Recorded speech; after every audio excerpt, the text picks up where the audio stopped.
Are you like most sales and other professionals who want to grow their wealth faster than what they are currently doing through their company 401k, even with that company match, the stock market, or just plain saving money? Would you sleep better at night if you had the financial freedom to be job optional in just 3 to 5 years through investing in real assets? Maybe you don't want to stop working, but wouldn't it be cool if you could retire a decade earlier than most? And do the traveling you and your family have planned for years while you're still young and can enjoy it? Let's face it, most busy professionals don't have the time or desire to take on more work outside of their W-2 to grow their wealth. On The Wealth Flow, each week we share the stories, the investments, and take a deep dive into the various asset classes that can deliver that accelerated growth to your portfolio passively. That's right, no extra work for you. Instead, we'll put your money to work. Learn what the 95% aren't talking about and join the top 5% of earners today on The Wealth Flow.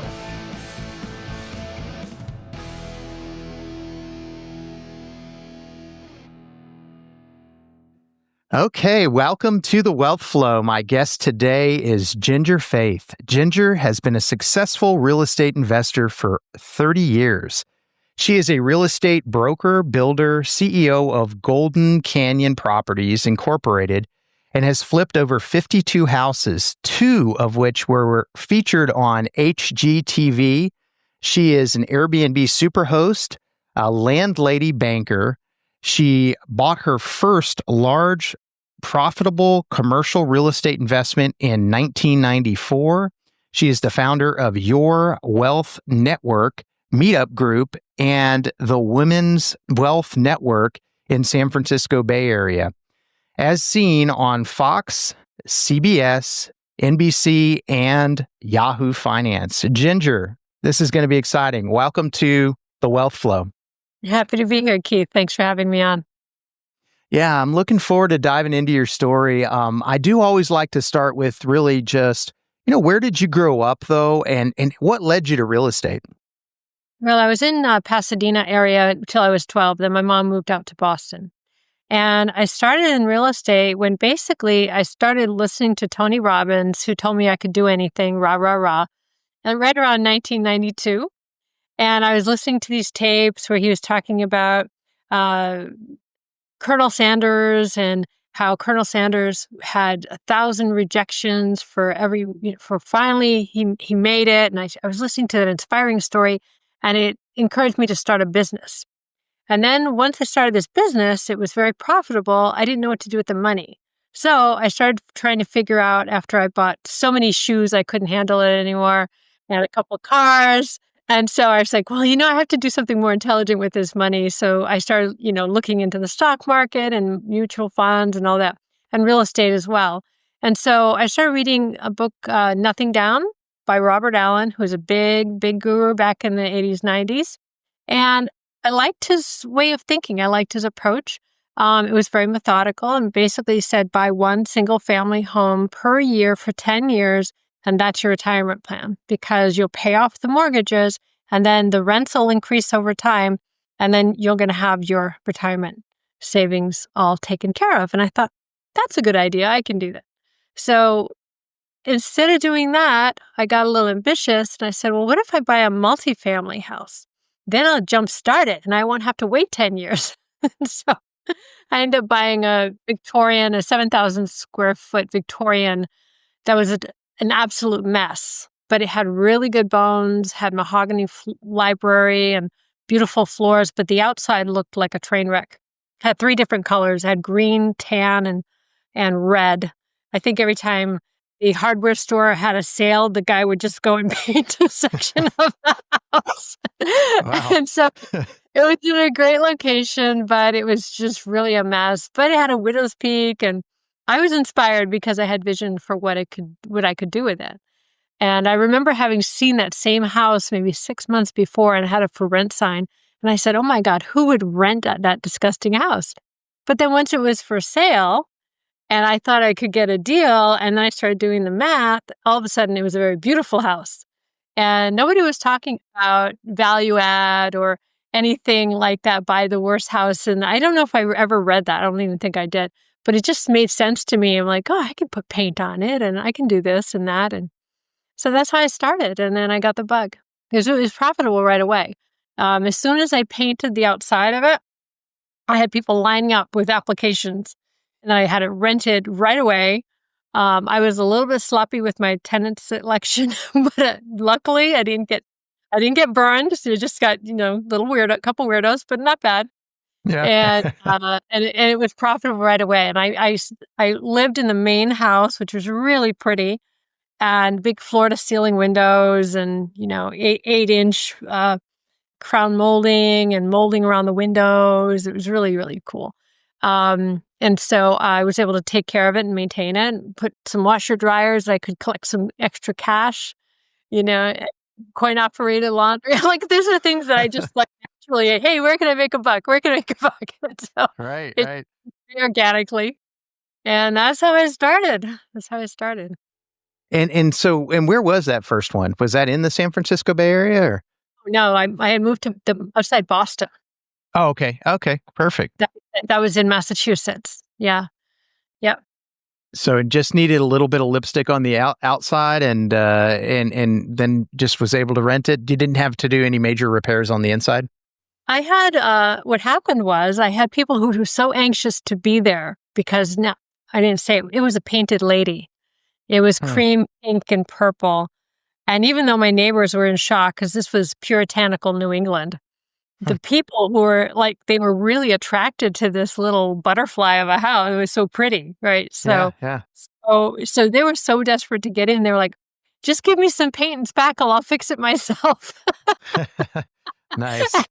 Today, that would be unconscionable. But back in the day, I'm like, oh, good, I can save some money and they're just going to pay me. Go right in. Right. Yeah. That's so, funny. it was kind of like a little bit of Wild Wild West, but it all worked out really well. I was making $500 a month and living for free. And then my interest rate was 15.5%, but it was an adjustable rate loan. So every month it ended up going down because we were at the peak when I bought it. So my mortgage was going down every single month, which was really cool. Yeah, that is cool. And for people to hear that interest rate now, it's kind of funny, right? There's no perspective of what's a high interest rate, what's not. I mean, people are still complaining about the rates right now, and it's holding some people on the sidelines. And to see that you did that with that one and ended up working out well. Do you still have that one, or did you end up selling it eventually? No, my husband ended up with it in a divorce. Okay. Even though he didn't want to buy it. He didn't want to buy it. So the story on that is really funny. And I don't mind this public, but he said, I'm not going to show up to the closing because I think that house is haunted. Really? And wow. I was the person who like instigated it. I had the down payment. I did everything, and he fought me tooth and nail. And then finally, I'm not going to show up. We got into a big fight. He showed up for the closing, and then 8 months later, I remember we had a house party, and he's like, Jen, we're geniuses. This place is doing great. I look at him and I said, yeah, we are. Yeah. But when it came to the divorce, which was my idea, big surprise. Right. Ultimately, it was like, give me the house or I don't divorce you. That was the deal. I said, okay. I said, okay, yeah. just go. Right. That's great. Anyway, nice guy. I'm not going to complain about him, but obviously there was a reason for the divorce. So yeah, for sure. Well, and so obviously that one kind of set the stage for, hey, this real estate thing works. But from there, what did you decide to do? So once I renovated it, like paint and, filled it up, then I was able to drop my insurance because it was almost uninsurable. That was a little nerve-wracking. Lloyd's of London insured it for this crazy amount of money. I think back in the day, I was paying like $1,100 a year. Like back for this is a 94. Yeah. I dropped the insurance to something normal.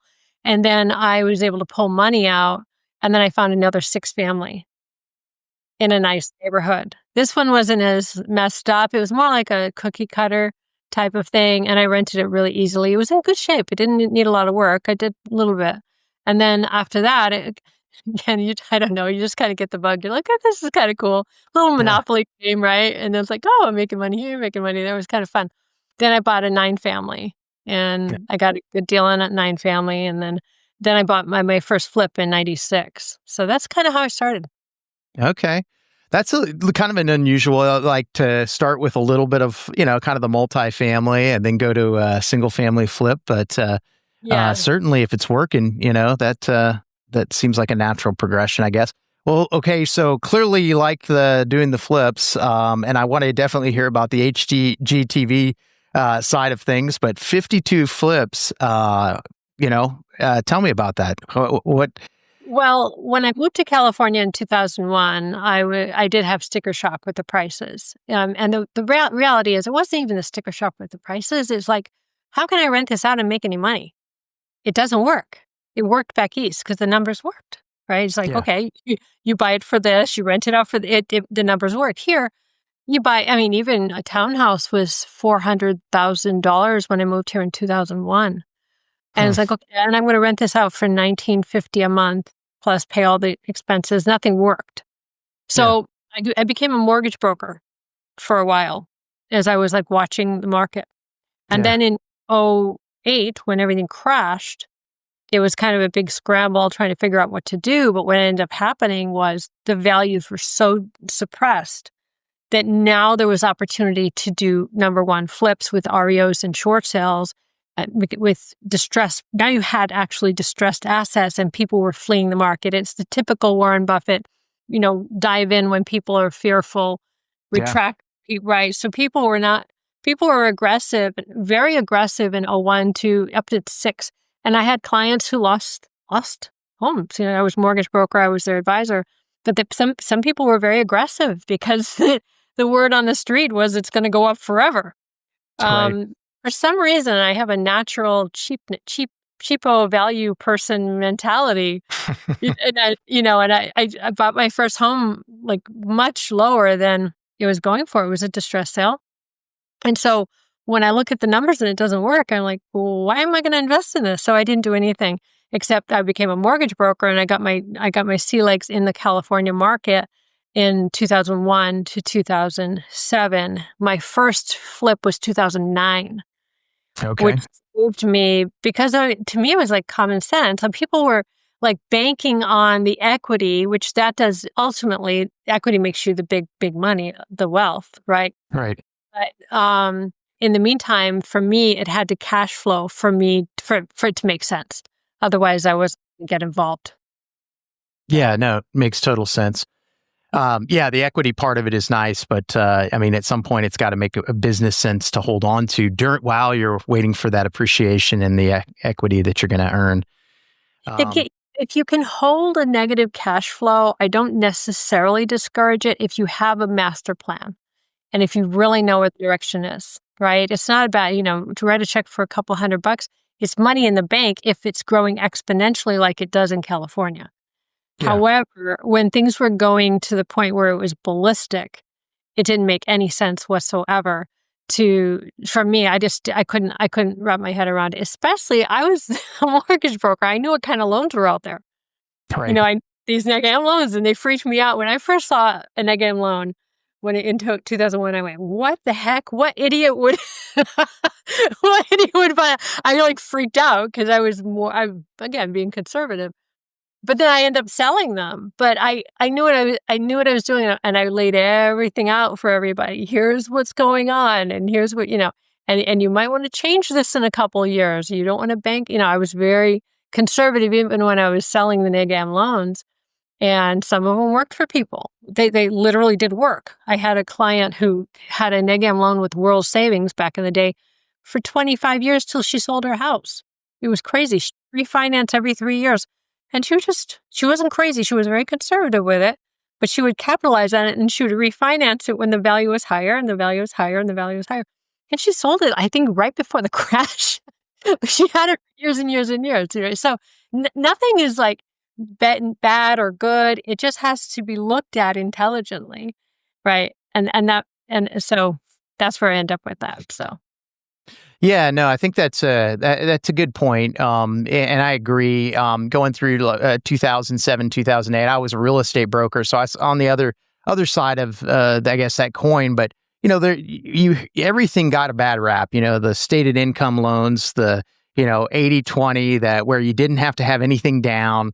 But for those that it worked out for, it worked well and it did what it was supposed to do. And for a lot of people, it was the right product. For some people, obviously, they got into it and, did not, it wasn't the right product for them. And, there was a bad ending. But for I would say the majority of people, it could have worked out very well for them. So it's a good It's point. about education and then having fundamentally a conservative approach.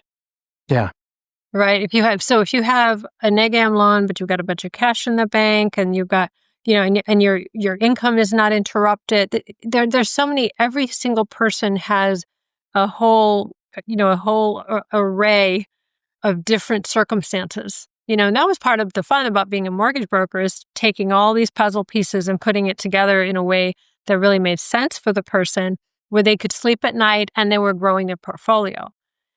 So that's what was exciting about that. But I did have clients who just skated right through that. But usually the marriages were intact. They were stable financially. They didn't lose their job, and they had some cash in the bank to weather the storm. And so those factors all played into it. But it has to do with education and a holistic view of your financial portfolio. for sure. For sure. And so in '09, you started to flip some of these homes. And was this was now in the San Francisco Bay Area, because they weren't working necessarily to hold them as a rental, but they sure worked well to flip. Some worked really well as rentals. So I got a couple of rentals at that time. Not enough, never enough. Right. Everybody's like, I should have bought more, right? So, but whatever that means, right? So you could buy, except I think the only person who I think said he bought enough is my friend Dan. Bought 65 apartment units between '08 and 13, 14. And he's like, I had enough. I'm like, okay, well, I didn't have anywhere near that. So, Right. but he was picking up triplexes for 10 grand he was back east where I used to be. I'm like, dang, I should have stayed there. Right. So, Right. but no, you could buy a single family house here in this area for $225. Now you might not see, again, that goes back to, you might be writing a little baby check for a little while on that. But if you really understand the market in California, understand that traditionally the market doubles, the value of a home doubles every decade in California traditionally. Okay. Yeah, So yeah. if you look at that, you're like, oh, I'm writing a $200 a month, $200 a month check for this, but the tenant is paying mostly everything. But the rents have the rents have tripled since 2010. Almost Have they tripled. really? Wow. Okay. Almost tripled. So if you bought something for $225, you'd be doing great. So so I did do really well with the rentals that I did have. But again, I to me, and this was not the right thinking at the time, but I thought, and my accountant said, well, you could have, $100 grand in the bank now, or you can get, $100 a month rent. You want 100 grand to flip it, or you want $100 a month? And I was like, it's not that short-sighted, but that's what my accountant said. And so that's what I majority did.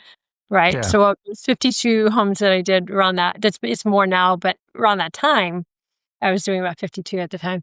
That was the kind of idea, just grab chunks of change and then reinvest it into the next deal and so on. So, hindsight's 2020. We do the best we can, but I did take advantage of the opportunity, and I'm not embarrassed about that at all. Right. I was making, lemonade out of lemons, because it really was a rough time. So, turned it right around. So, yeah. So how 52 obviously is quite a few. Were you doing multiple in a year, or how did that progress? And did you I would imagine throughout that time frame you built a team of people you could rely on.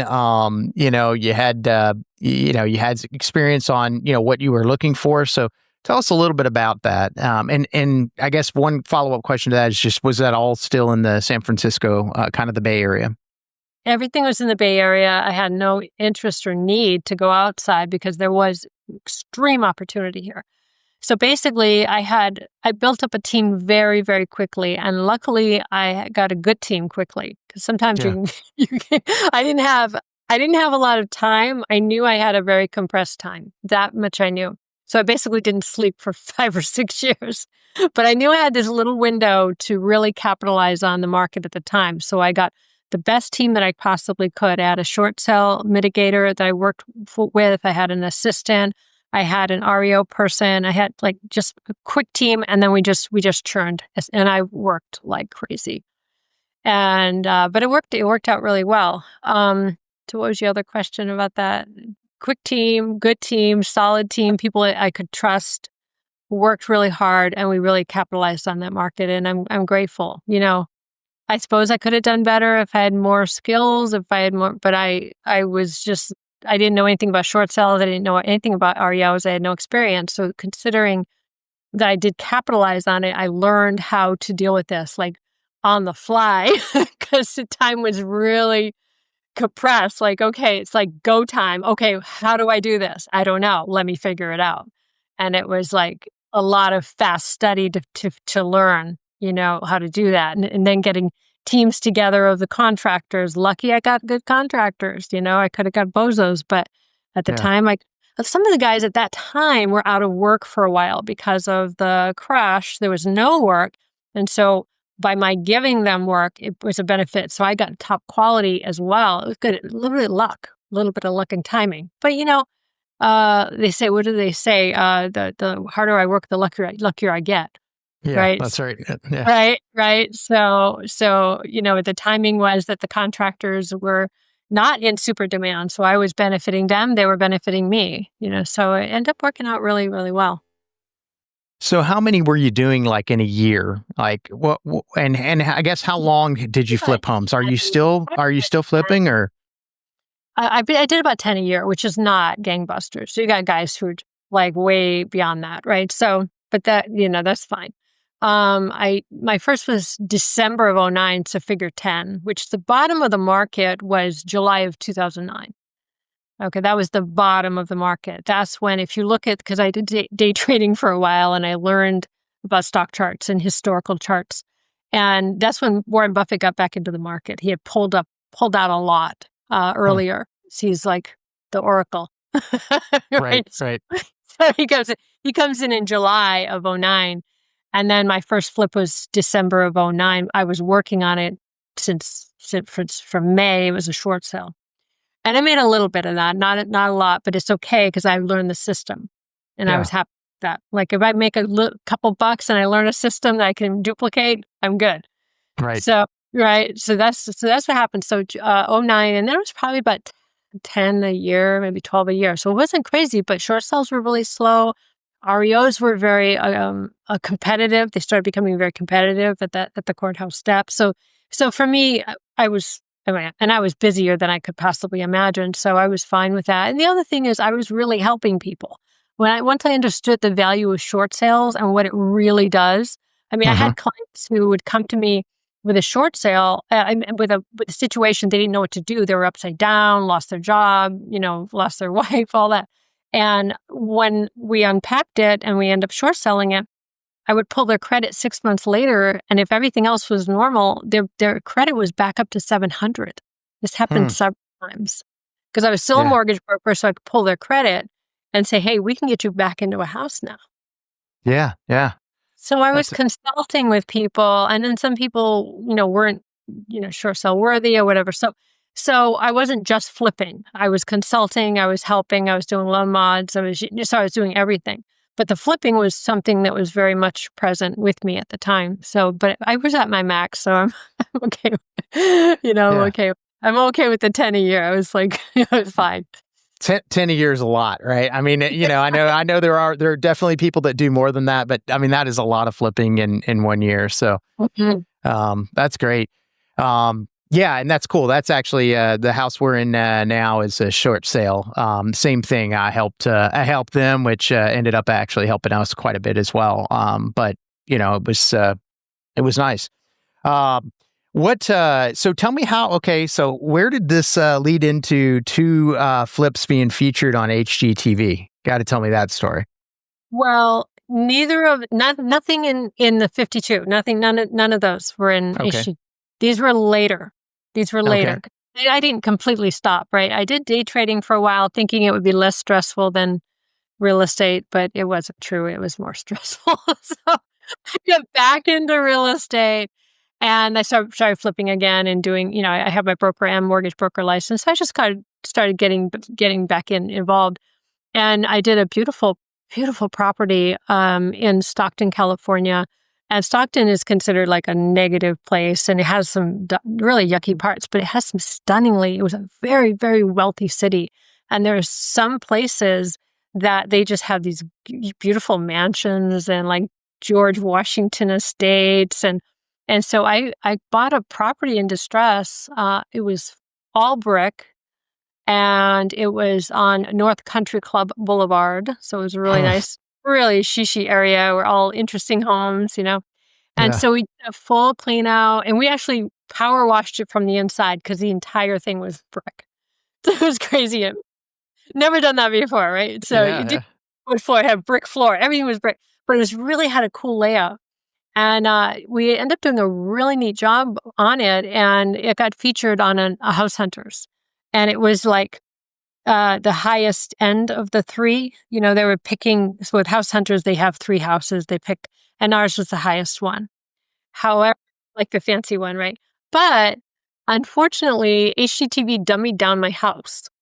They took some Real. things off the walls. They had like kind of crappy lighting in some areas because they didn't want it to be too nice, which freaked my stager out because when she found out we were going to be on HGTV, she was like calling all her friends, getting her popcorn ready, like, oh my God, like, my house. And she was all excited.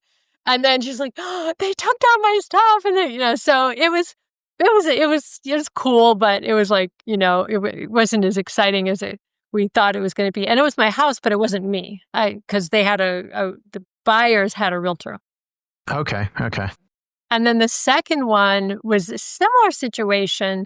It was my house, my renovation, but the buyer's agent had a really good story. And the story was, this was basically released right during the California fires.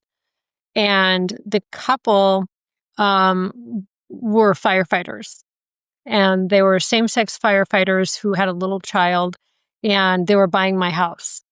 And so because it was a good human interest story in the Bay Area, which we support firefighters and we support same gender relationships. It was kind of more of a human interest story, but that Yeah. was an old farmhouse in a phenomenal location, but it was pretty much falling apart. It had a very unsavory story. I won't go into it with a tenant, and then I ended up helping the my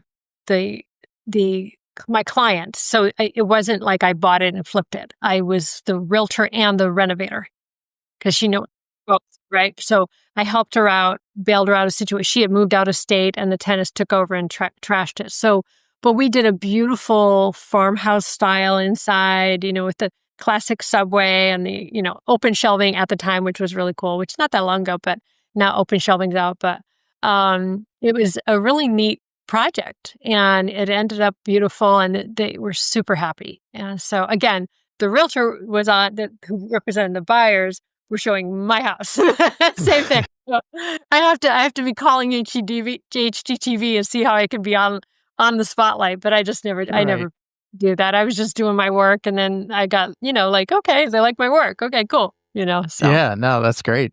That's yeah. cool though. Either way, that's neat to have two properties featured on TV. I mean, for what it's worth. So Yeah. My last property I worked with a team was really a trophy. It was the most magnificent of anything I've done. And I worked with a good team and a good partner who had a good vision, and we worked really well together. And we basically bought a house in a really pristine area of San Carlos. It was 1,700 square feet. We bought it for $2 million and we demolished it. Really? Yeah. Wow. Yeah. I used to think like, what, who would do that? But now okay, well, now I know. Yeah, So yeah. we invested 1.25 million and we flipped it for 4.8. Oh, wow. Wow. That's pretty Last one. amazing. That was my last one, and if you look at the before and after pictures and you look at the neighborhood, then the answer is very clear. Why did they do that? Well, no, you just look at, this is why they did that. Because the little tiny house was sticking out like a sore thumb in a highly developing neighborhood where everybody was remodeling their homes. They had a lot of money infused in that area. It's heart of Silicon Valley, beautiful neighborhood, beautiful location, great weather right near San Francisco, just fabulous amenities in that area. And this house was a little dumpy, ugly box. It was like nothing. It wasn't like cool old. It was like just old, Right. Yeah. So That's neat. So when did you do that one? that one was about 2 years ago. About 2 Okay. years. Okay. Yeah, that So was are you still doing some flips here and there? And tell me, I guess, a little bit as to Ginger, what all are you doing now? I mean, right now I have actually liquidated about half of my residential portfolio, and I'm looking into strip centers. Commercial right now is going through a change, and I work with a group of, we have a mastermind group. We work together once a week. We do a Zoom call once a week, and then once every quarter we get together in person. And we swap stories, we swap resources, and you name it. But they take down $1 billion a quarter in commercial real estate. Okay. A group of 40 people, right? So there are people who go way over my head, but I'm okay with that. I'm okay. Yeah, I'm totally. those right? are the best rooms to be in, right? That's Yeah. right. I want to be the smart one in the room. I'm tired of that. Then people are always glomming onto me, asking me questions. Right. Right. You're the one asking the questions. So right now, literally this morning, we were analyzing a deal that's in distress, a strip center that's in distress. So a couple of partners of mine, we were going over the Excel spreadsheet, going all the details, and how we can create a strategy to possibly take this down. So that's where my focus is right now. And as I mentioned to you before, I'm remodeling my house, which is making me crazy. It's almost done. Thank you, God. And still have my Airbnbs. Love those. Those are doing great. But my next frontier is definitely commercial, and I'm excited about it. I've been studying it in earnest for about 1 year. And I have not pulled the trigger on anything because that would be foolish if you Right. just I'm going to wake up and buy a shopping mall. Anybody can write a check, Yeah. right? But you don't do that if you don't know what you're doing. So education is education. So For sure. Well, and it sounds yeah. like you've got a good group, just being part of that mastermind. I assume some of them already have experience in that. You guys are analyzing deals together, so you're getting feedback from multiple groups of people. So that's great. Yeah, and the code in the group is to help. That's like the code. That's like the culture, Yeah. to help the newer people. And the newer people sometimes may have money to contribute and invest in with some of the people who are more seasoned. And so the money's safe because they explain to you exactly what they're doing and how. And so it's been honestly, I was very intimidated in the beginning. I was very overwhelmed and frustrated. And quite honestly, my brain was very lazy learning all of this. I kept having to say, just focus, just one thing at a time. It was very intimidating, but I'm very proud of myself because I stuck through it. I try to tell myself I have a growth mindset, not a fixed mindset, even Yeah. though I sometimes I don't want to do this. Let me go watch TV, no, you're going to sit here and you're going to stare at this Excel spreadsheet till you understand it. Understand that? Yes, there's 6 pages and you're going to, but over time I'm like, oh, it's exciting. Learning is exciting when you start seeing yourself just learn a little bit more, and you start getting a little bit better, and then my comprehension is getting, and then finally I'm able to pull in the schema of the residential. In the beginning, it felt like a different world. It felt like this is not anything like anything that I've known over 30 years. But over time, as I pieced together the pieces of commercial real estate that were incomprehensible to me, now I'm seeing easily how it cross references what I already know. And it's getting easier. Even after a year, it's getting easier for my mind to map it out. But at Yeah. first, it's really frustrating. And, so that's where I'm at right now. And I still have my brokerage. It's time to renew my mortgage broker license because the end of the year, you have to do that every year. So Right. time to do that. And so got some listings going on and some loans and all that while I take on this next frontier. So. Yeah, no, that's fantastic. Well, and tell me a little bit about your short-term rentals. You mentioned those. We didn't really talk too much about them, but where are you investing from a short-term rental standpoint, and how's it going? So they're going well. I have no complaints. I would say that I actually created a PowerPoint presentation. I've given a class several times about how to retire with Airbnb rentals. It's a little bit of a passion project for me, and my intention was to buy more before I joined the commercial academy. Then I was like, oh, wait a minute. I think that there's bigger fish to fry here. So I curtailed it. So I've got 4, and then I also hire myself out as a property manager as a co-host because I'm a super host. So if somebody wants to become an Airbnb host, they can come to me. I can help set them up and basically act as a property manager, and they can go immediately into superhost status and get the top billing, and they can capitalize on my experience. And I've got a whole program because I've developed it over 5 years. I didn't know what I was doing in the beginning, and I was a very bad host. I just wanted to I just wanted to pay the mortgage without, because it was a flip that didn't flip. It flipped the flopped. Yeah. There was a market correction, and I was like, oh, I don't want to take a loss. So what do I do? And I end up, Airbnb-ing it, and now I built a pickleball court and a second unit, and it's doing great.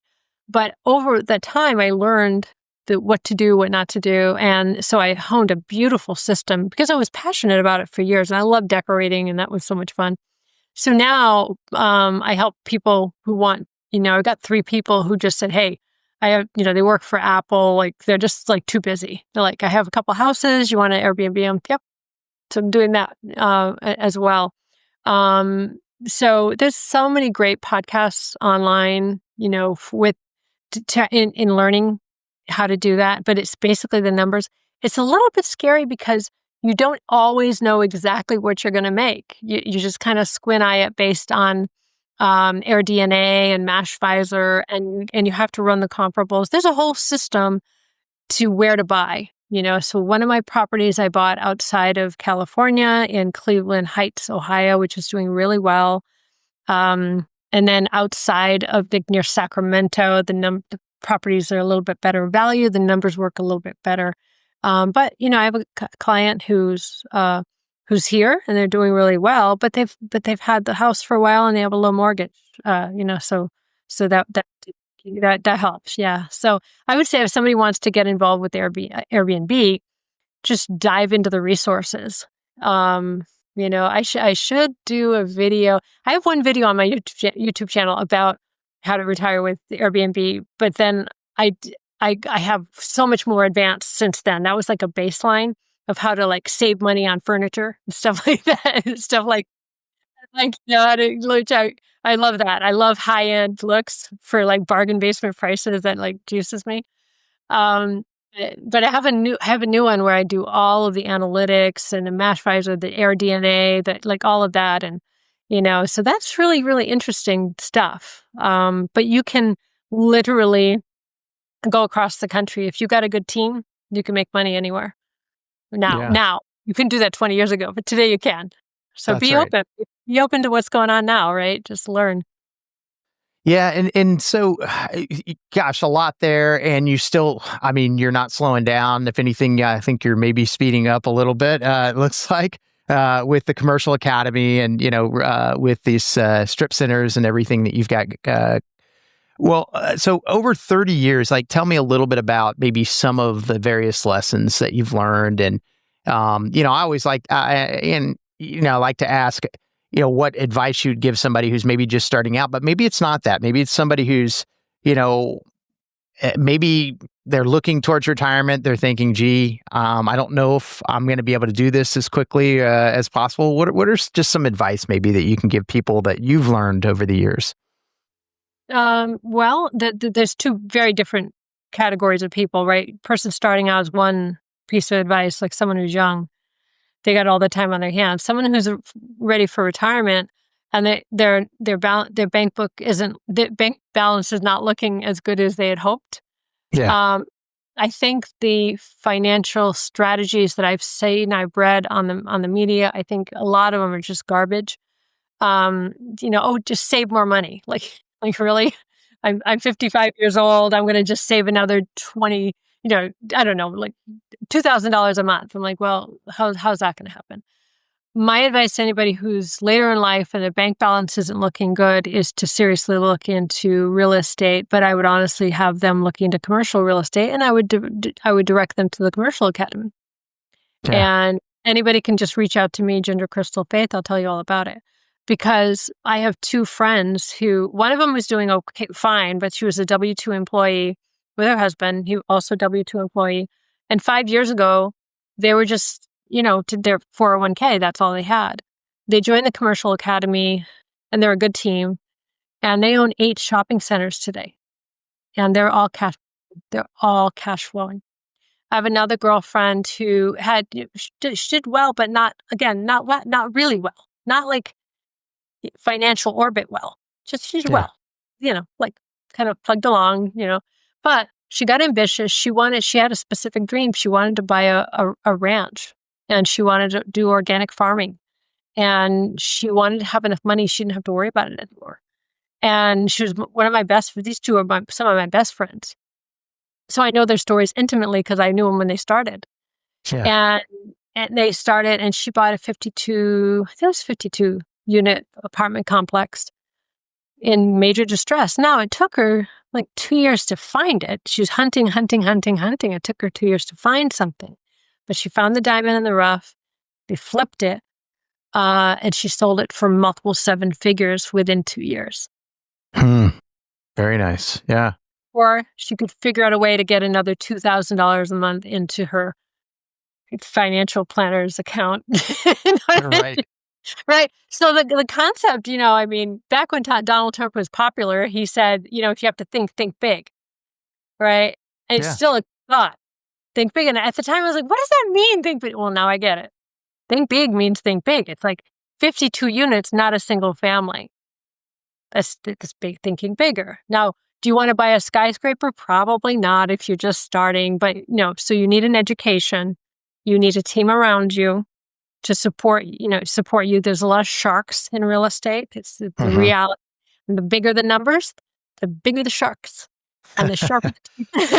So I feel really blessed. I've got people around me that, I got to do my own work. I got to, think and analyze and prepare and all that. But they'll help me to see, I call them my Jedi council, right? They'll help me to see things that I don't see in analyzing. Like, oh, I didn't see that. That could have been a $100,000 mistake. Thank you very much. So, right. So start getting people that you trust around you. Critical, watch out for the scammers. There's a lot of them out there, especially with social media now. So be very, very careful. The bigger the numbers, the bigger the sharks. So be careful, get the right people around you. But don't be afraid. Just be cautious, Yeah. Yeah. And Ginger, kind of on that same note, you're talking about the mastermind that you're part of right now with these commercial properties and the strip centers. When you went into Airbnb, I know it was sort of a necessity. Did you turn to similar type, other people that are doing it, or how did you learn what you learned on that side? And then I would even go further back to when you first started the flipping. I mean, did you go to masterminds or learn from people or go to RIAs or how did you learn some of this stuff along the ways? Because obviously, not some people stick with one thing and they've stayed with just this one thing, and you've been able to, kind of do a little bit of everything. My ADD kicked in. What's over there? Yeah. Yeah. Exactly. No, I'm a constant learner, constant networker. Yeah. I have brilliant people around me. I'm really lucky. I don't know why brilliant people like me. Well, they do. And so like, what about this? What about that? And and so I've been very, very lucky that I've had a lot of really talented people, but I'm humble and an agreeable person. And I don't mind asking questions. I don't have a lot of ego. So I mean, it hasn't been, it's been a rocky ride, and I've had my share of sharks and shark bites. Right. Yeah. But I've done tons of RIAs, tons of reading, podcasts. There's so many great podcasts out now that you can learn from. And then I've got my mastermind, which I rely on heavily. I've got a brilliant accountant. I've got an ace lawyer.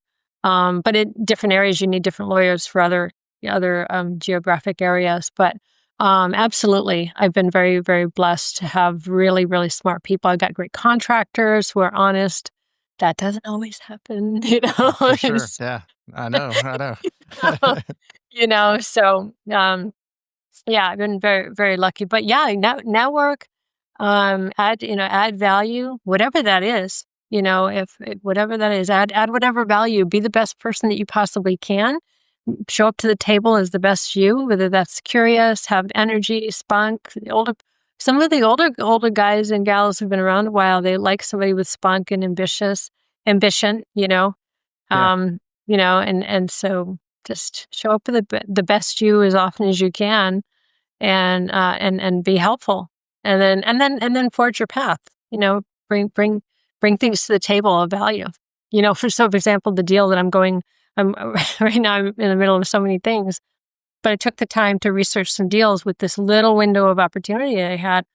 And luckily I have talented people with me. And I went to one of my friends and I said, "Hey, do you have time to check out this deal?" And I handed over, it's in your backyard, Yeah. because it's not California. And I did this with another deal. "Hey, do you have time to check out this deal?" But I brought it to them. They're like, "Okay, we'll check it out. We'll get back." They'd come back with a 6-sheet Excel spreadsheet of an analysis, because they happen to have the time on their hands at the time, and I happen to not. But again, bringing value to each other. I brought the deal. This morning we were spending 2 hours collaborating on how to take down the deal. If it's okay, we got to do this or that, or where's the money going to come from? How are we going to do all that stuff? So do what you can to bring something, especially if you bring your mind. So when I brought the deal, it wasn't like some crappy old deal, because I've been doing this for a year now. I'm not a pro, but I said, "This is why I like this deal. It's got this, this, this, this." And they're like, "Huh, yeah, I kind of see that." So now they see, I know what I'm talking about, right? But not like big time, but I know what I'm talking about to an extent, enough to bring a good deal. And then everybody says, "Yeah, that's a good deal." Okay. So this price, that's a good deal, right? So. Yeah. No, that's great. Well, this has been really good. It's neat to see just so many different angles, so many, just see your journey has been really, really cool. And like I said, it's not even over yet, right? You've got just so much more ahead of you with the commercial strip centers. So I can't wait to have you back on the Wealth Flow, telling me about the first shopping center you took down. Yeah, for sure. Yeah. Well, Ginger, if you could tell the audience, where can they find out more about you if they want to follow you, if they want to, I don't know if you, ever joint venture with people, ever get other people involved with your deals, but whatever that may be. But yeah, how can people find out more about you? Ginger Crystal Faith. I'm daily on Facebook. I just post something daily, something inspirational daily, or something about my journey daily. In addition to that, I've got a YouTube channel. You can find my contact information, my email, my phone, my cell phone. It's all pretty much available. I'm on LinkedIn. And that's pretty easy. I think I'm the only Ginger Crystal Faith that's in real estate as a broker and mortgage broker and all that stuff. So yeah. Fantastic. All right. So you've already tackled the person who's maybe looking at their account and they don't quite have enough for retirement, and given some great tips on that. So I'll ask you the 2 questions that I ask every guest, and one of them is really just any advice you would give somebody who's maybe just starting out in their investment journey? So somebody that has a little bit more time on their hands. I'd say learn, connect, add value, have a positive attitude, develop your positive attitude. The common denominator with people who are real estate entrepreneurs is they are always working on their personal development. So you go to these classes, and the ones who are doing stuff, they're pulling out the Tony Robbins, the Jim Rohn, they're pulling out all these classic and some current concepts of personal development. So you need to continue to work. Just if you're not into personal development, go ahead and get a W-2 paying job that is boring and that doesn't challenge you. But if you're into personal development, or you think that the carrot might be big enough for you to be motivated for personal development, start getting into personal development. So I would say that right off the bat, just develop yourself. Psycho-Cybernetics, great book, right? So start doing that, I would say, number one. And number two, if you can, start a simple, small business. Something that will give you tax write-offs, something that will give you experience in dealing with customers, and something that will give you time so that you can get involved with real estate. Because real estate gives you money ultimately, but it takes your money in the beginning. Now, you don't have to. A lot of the gurus say, okay, do wholesaling, then you get instant cash. That's one way. I'm not going to, disrespect that. But that wasn't my path. And so my personal, if you're asking me for my opinion, I'd say, what kind of small business can you do where you can get cash, and then you squirrel away the cash while you're learning about real estate, and then decide what kind of asset you want to buy. Talk to other people. What are they doing? Talk to successful people. What are they doing while you're squirreling away money? Maybe at that point you've got some cash. Maybe you're too timid to go and take down something, but maybe you know somebody that they have proven track record. They will die before they injure someone else's money. They're good people. I would say, take some of the money and say, hey, can I invest with you? And then learn from them. Say, hey, can I be on your calls? Can I learn about what you're doing? Right. Then you keep learning before you take on your own. And the other thing I like to encourage people, know your strengths. And that just matter of just finding it out, right? So I have pictures of me in the 1994, my first flip. I've got the tool belt and hiking boots, and I'm like painting. And I had more paint on me than I had on the walls, but I was having a good time with the guys, learning this, learning that. But ultimately, that's not my strength. But it didn't mean I didn't want to try it. Right? So learn your strengths. Dive in, learn your strengths. You're like, I love this, I hate that. And then play to your strengths, and then you'll have a good, rich, rewarding, and financially rewarding future. Yeah, I think that's fantastic advice. Okay, how about a book recommendation? You kind of threw one of those in, but book recommendation that it doesn't have to be real estate related. Just something that's been impactful that you've read. I have read over 1,000 books on personal development, well over. So my current love is Thou Shalt Prosper, and I believe it's Daniel. It's a rabbi, and one of the things I have been continually fascinated with my whole life is why did the Jews? They're a tiny group.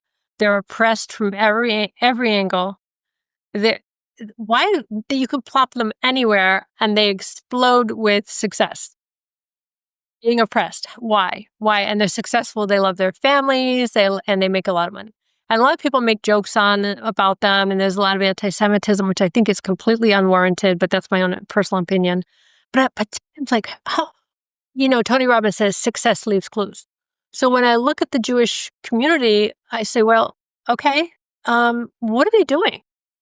So Thou Shalt Prosper actually breaks down their entire philosophy in a really elegant way, which basically, I'll tell you one little secret in it, is that the American mind is being programmed inappropriately regarding money.